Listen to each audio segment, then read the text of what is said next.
All good? Ready to go now? Okay. Kia ora, no mai, haere mai. Welcome to WXV DMCs. Very excited to be here. Firstly, how are you? I'm fabulous, thank you. It's good. I also, growing up, I loved sports, and even in my school, they're like, you want to play volleyball? And I was like, spandex shorts? I was like, nah. And then I get asked to wrestle, and I'm like, oh, I'm going to wear a spandex suit to compete 1v1 on a mat with people. I'm like, this actually feels crazy. And at the time, I think as humans, but especially as female athletes, we put a lot of pressure on our bodies and our appearance. And I could remember hating my body forever and ever. And then I was like, saw this singlet and I held it up and I was like, I'm going to wear that to go and compete in a sport that I'm not really that good at. And I'm also the sweatiest person most people have ever met. So I'm like, I'm going to be like a sweaty, drowned rat in a spandex suit and I'm going to go and try and compete.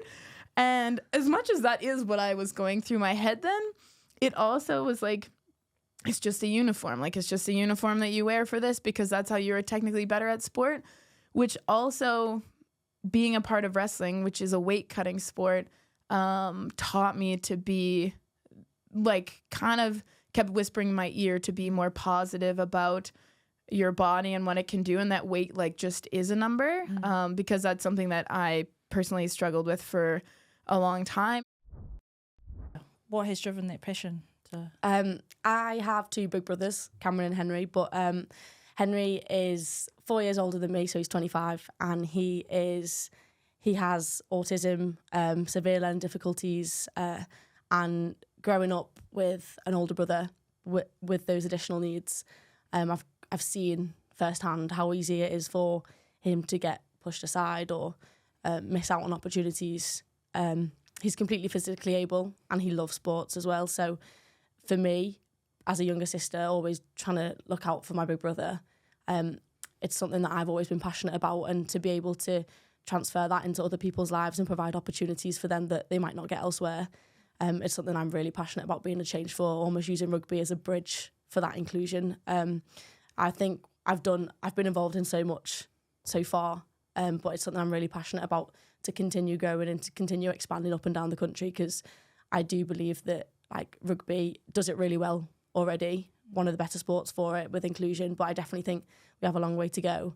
And I want to be the driving force for that and for that change.